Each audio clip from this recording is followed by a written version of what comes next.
me. Hello, Margot. That iron of yours anywhere about? OK, yeah. Do you want to borrow it? Well, if I could, in about a couple of minutes' time, something like that. Shall I plug it in for you? Yes, if you'd be so kind. OK. That's splendid. I shall go and put on the programme theme. Right. Here we are.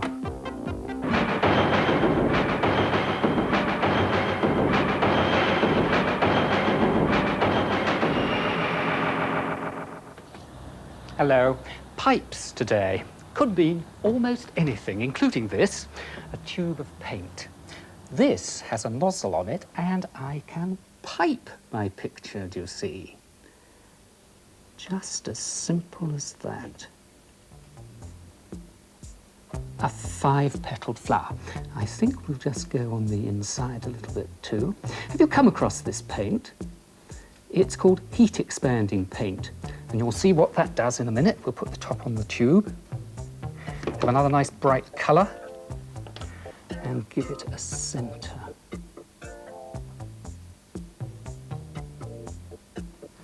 Bong. A leaf here, I think.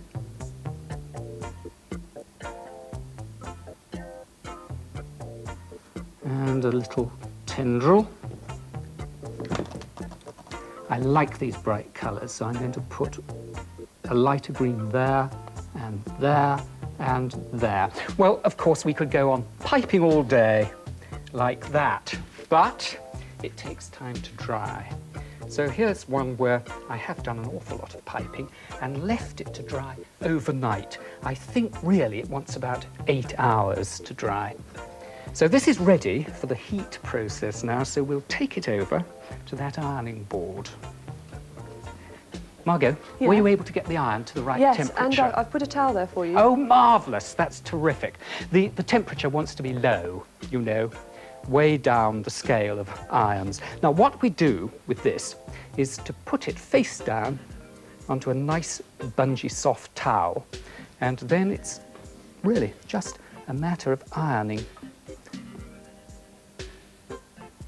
And because the iron isn't that hot, it may take a little time to come up, but that's a good thing. And I can see it is coming up now. Look, I've just gone through half that flower, so let's see what's happened there up to now. Well, you can see, can't you? It's really swollen up beautifully, expanding like anything. That's good. We'll go on and do the rest of it.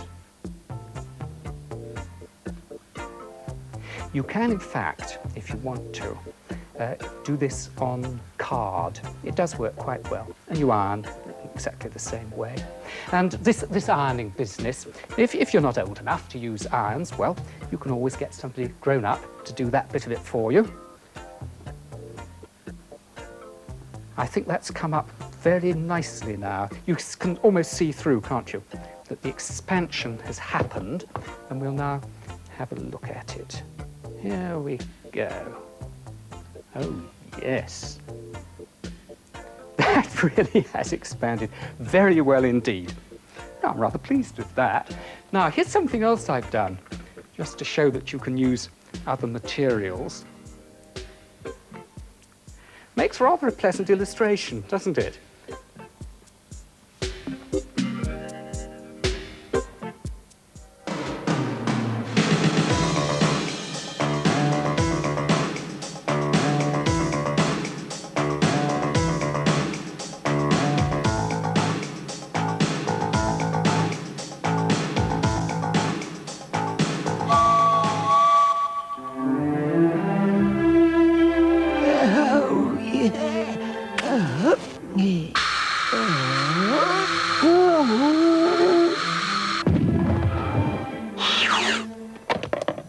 Oh, missed again. Hello. I've made this pinball machine here, and the idea is, let me get this marble. You shoot the marble up the tunnel, it falls into a hole, through a pipe, and it comes out into a compartment at the bottom. Now, I'll show you how I made this. Have a look over here. Now, you need a box shape. I actually made this box. But if you want to, you can hunt around and find one. That's a pretty similar shape.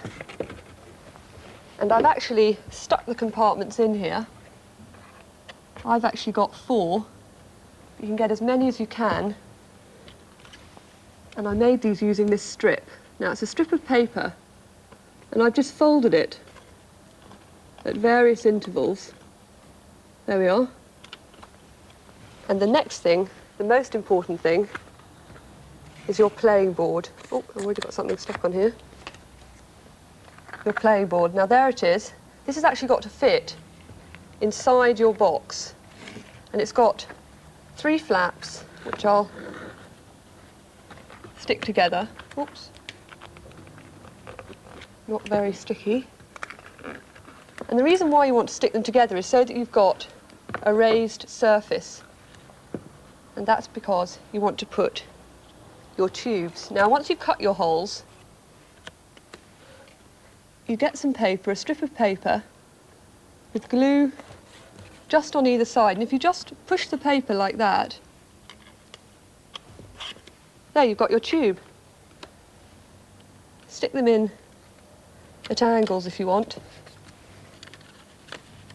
Just, oh, this one's being a bit more tricky. Ease it round. And that's a great way for the marble to roll down and come out at the bottom. So, let's put this back in. The next thing is your tunnel. This is for the marble to run down. Another strip, folded in half with some tape along the bottom. Stick it right up against the edge.